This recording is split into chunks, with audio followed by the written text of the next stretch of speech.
kita bisa sama-sama belajar dari nol tentang kartu kredit Tokopedia Card melalui 7 hal yang sudah saya bagikan tadi.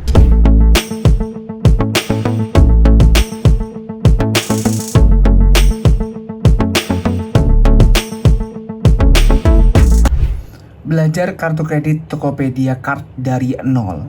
Oke, kenapa saya pengen bikin video ini? Karena banyak banget yang punya kartu kredit Tokopedia Card tapi masih bingung apa aja hal-hal penting yang harus mereka pahamin agar mereka bisa memaksimalkan kartu kredit Tokopedia Card mereka tanpa merusak skor kredit. Nah, jadi gini, banyak orang itu lagi punya kartu kredit Tokopedia Card karena kartu kredit Tokopedia Card ini merupakan satu-satunya kartu kredit yang boleh dibilang mudah dalam proses pengajuan dan mudah ACC-nya juga.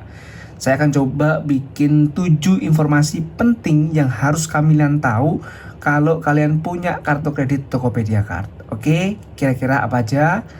Yuk kita bahas satu persatu. Nah, untuk informasi pertama adalah tanggal cetak tagihan. Nah, jadi kalau kalian punya kartu kredit Tokopedia Card, kartu kredit seperti ini, kalian wajib tahu atau ngerti apa sih definisi dari tanggal cetak tagihan.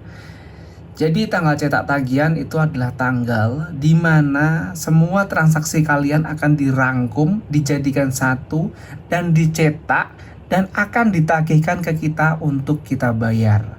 Contoh, sekarang adalah bulan Juni. Nah, nanti di tanggal 15 Juni atau hari ini, semua transaksi 30 hari ke belakang saya itu akan dirangkum, dicetak oleh kartu kredit Tokopedia Card dan akan dikirim ke saya untuk minta saya bayar. Nah, itu namanya tanggal cetak.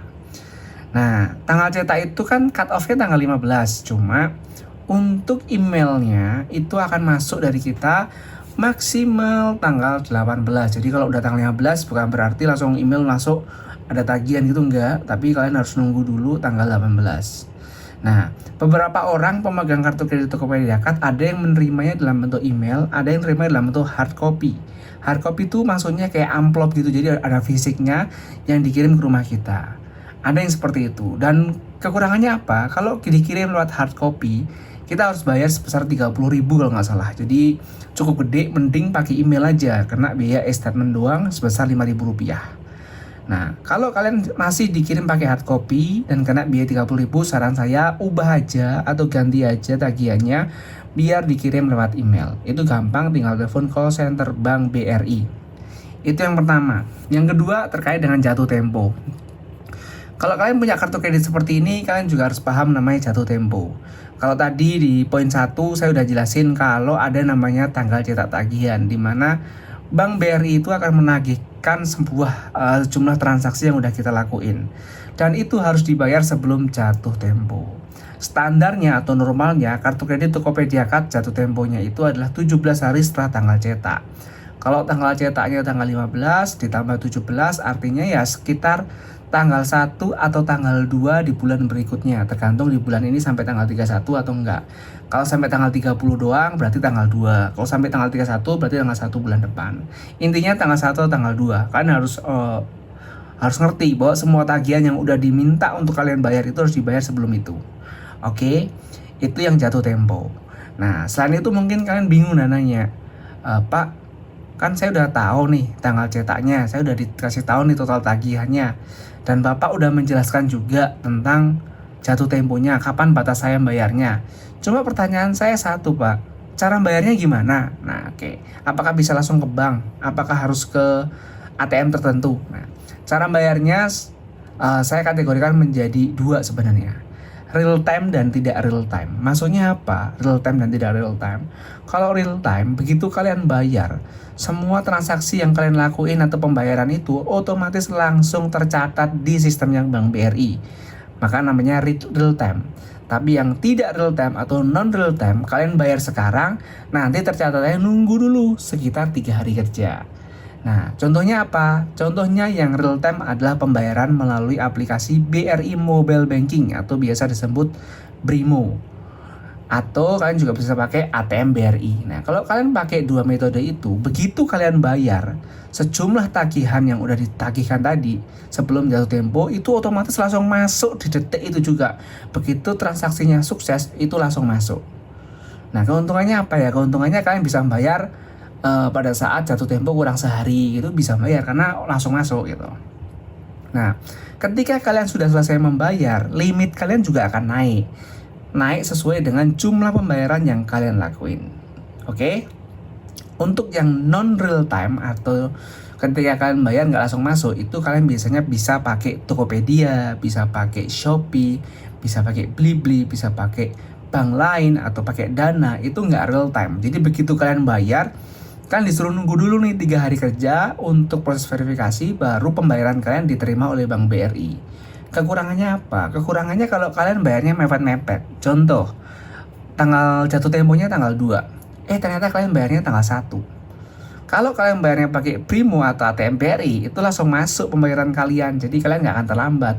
Tapi kalau tanggal 1 itu kalian bayarnya lewat Tokopedia, lewat Shopee, lewat Dana, atau bank lain, nanti pada saat tanggal jatuh tempo di tanggal 2 itu pembayaran kalian belum masuk. Padahal kalian udah bayar sebelum jatuh tempo. Nah, kenapa belum masuk? Ya karena nggak real time tadi. Butuh 3 hari untuk memproses pembayaran kalian melalui merchant-merchant seperti Tokopedia, Shopee, dan Dana. Nah, maka dari itu saya lebih menyarankan kalian kalau punya kartu kredit seperti ini, mending nih ya, kalian bayarnya pakai Brimo atau ATM BRI aja. Itu yang ketiga. Yang keempat, punya kartu kredit Tokopedia Card buat apa sih itu? Keuntungannya apa sih? Nah, jadi kalau kalian punya kartu seperti ini sebenarnya ada 2 keuntungan. Yang pertama, kalian bisa pakai buat transaksi pembelian. Yang kedua, kalian bisa pakai untuk pinjaman. Kalau transaksi pembelian contohnya kalian beli online, kalian beli di Tokopedia, di Shopee, di Zalora. Untuk pembelian offline juga bisa, seperti beli di mall, lagi makan di cafe, di restoran. Kalian bayar pakai kartu kredit Tokopedia Card bisa. Buktinya mana nih Pak? Buktinya kalian bisa lihat di channel saya. Saya sering banget ketika saya bayar pakai kartu kredit BRI Tokopedia Card. Entah itu di cafe, di restoran, di mall, dan semuanya berhasil. Oke? Nah, untuk pinjaman gimana nih Pak ketentuannya? Nah, untuk pinjaman tuh ada 2 jenis. Pinjaman yang bisa kalian cicil dan pinjaman yang tidak bisa kalian cicil. Kalau yang dicicil namanya adalah dana tunai atau loan on phone. Itu bisa kalian ajuin melalui aplikasi BRI Credit Card Mobile. Nah, kalau pinjaman yang tidak bisa dicicil itu biasanya namanya tarik tunai. Jadi kalian tarik sekarang dapat uangnya, tapi bulan depannya atau pas tanggal tagihan terdekat kalian harus melunasi apa yang kalian ambil itu. Makanya itu dinamakan non-cicilan. Karena apa? Karena semua transaksi tarik tunai menggunakan kartu kredit Tokopedia Card atau kartu kredit lain itu tidak bisa dicicil. Oke, itu yang keempat. Yang kelima, ngomongin tentang limit. Beberapa orang komplain, Pak, saya dapat limitnya gas melon nih. Gas melon tuh 3 kilo atau 3 juta. Gimana? Ya, limit pada dasarnya kartu kredit BRI Tokopedia Card itu bisa dinaikkan sedikit demi sedikit. Jadi ketika kalian rajin pakai, kalian sering transaksi, pembayaran kalian lancar, kalian selalu membayar full payment, tidak pernah bayar minimum atau bayar penuh terus, nggak pernah bayar minimum. Ketika kalian minta dinaikkan limit, itu kemungkinan besar atau 90% itu akan di ACC. Jadi limit awal melon nggak apa-apa, sering aja pakai transaksi, nanti lama-kelamaan kalian bisa punya kesempatan ngajuin kenaikan limit. Dan itu bisa dilakuin melalui aplikasi BRI Credit Card Mobile.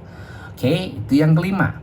Selanjutnya, yang keenam, biaya lain-lainnya apa aja nih Pak? Saya kan masih baru nih punya kartu kredit ini, kira-kira ada biaya lain-lain nggak sih itu?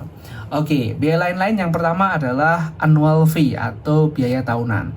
Kartu kredit BRI Tokopedia Card di tahun pertama itu gratis biaya tahunan tanpa syarat. Jadi kalian nggak perlu ngapa-ngapain, di tahun pertama gratis. Cuma di tahun kedua harus membayar. Kalau nggak salah nilainya 250.000. Tapi tenang, BRI Tokopedia Card memberi keringanan buat kalian untuk yang pengen bebas iuran tahunan di tahun kedua dan seterusnya. Bisa banget, tapi ada syaratnya. Syaratnya kalian harus melakukan 3 kali transaksi setiap bulan mulai tahun kedua dan seterusnya tanpa minimal transaksi. Nah, itu untuk biaya lain-lain terkait annual fee atau biaya tahunan. Nah, masih ada dong biaya lain-lain. Apa tuh kira-kira? Nah, biaya lain-lain yang lain adalah e-statement fee atau biaya inilah ya e-statement itu sebesar Rp5.000 dan akan ditagihkan ke kita kalau kita ada tagihan. Contoh nih, bulan ini saya ada tagihan nih. Nanti kan dikirim email tuh, email e-statement tadi. E-statement tuh email tagihan. Dikirim tagihan tuh ke email saya. Nah, ternyata saya tuh harus bayar 5.000 untuk email itu. Tapi kalau di bulan itu kamu nggak ada transaksi apapun dan nggak ada tagihan, kamu nggak akan kena namanya e-statement. Oke, berikutnya adalah materai fee. Nah, ini banyak orang yang tidak tahu. Jadi kalau pakai kartu kredit Tokopedia Card atau kartu kredit yang lain, kalau transaksi tagihanmu di atas 5 juta, kamu kena namanya materai fee. Karena semua transaksi di atas 5 juta harus ada materainya. Jadi ya, tahan-tahan deh, jangan sampai lebih dari 5 juta biar nggak kena materai fee. Nah, itu yang keenam. Yang ketujuh atau yang terakhir, semua data di kartu kreditmu adalah rahasia dan hanya kamu doang yang boleh tahu. Data apa aja? Yang pertama, nama yang saya tutup jempol. Yang kedua, nomor kartu kredit yang ada di belakang sini. Yang ketiga, expire date yang ada di belakang sini. Yang keempat, CVV. Keempat data itu jangan sampai bobol, jangan sampai lepas, jangan sampai hilang. Jangan sampai ada orang lain selain kamu tahu data itu. Karena apa? Itu bahaya banget dan semua kartu kreditmu itu atau limitnya itu bisa dipakai orang lain kalau sampai itu bocor. Jadi hati-hati banget ya. Jangan pernah sebarkan itu ke siapapun yang mengaku-ngaku dari bank, yang mengaku-ngaku dari teman atau ngaku-ngaku dari petugas atau apa. Jangan pernah percaya karena Bank BRI tidak pernah meminta OTP, tidak pernah minta nomor kartu kredit, CVV, expired date dan seperti itu. Nah, kecuali kalian memang minta penutupan kartu kredit, telepon sendiri ke nomornya Bank BRI, nah itu beda ceritanya. Tapi kalau tiba-tiba ada orang telepon minta data-data itu, fix itu adalah scam atau bentuk penipuan. Oke, itu adalah 7 hal yang wajib kalian tahu atau pahami ketika kalian punya kartu kredit BRI Tokopedia Card. Jadi harapan saya kita bisa sama-sama belajar dari nol tentang kartu kredit Tokopedia Card melalui 7 hal yang sudah saya bagikan tadi. Terima kasih sudah mengunjungi channel ini. Sampai ketemu lagi di video selanjutnya.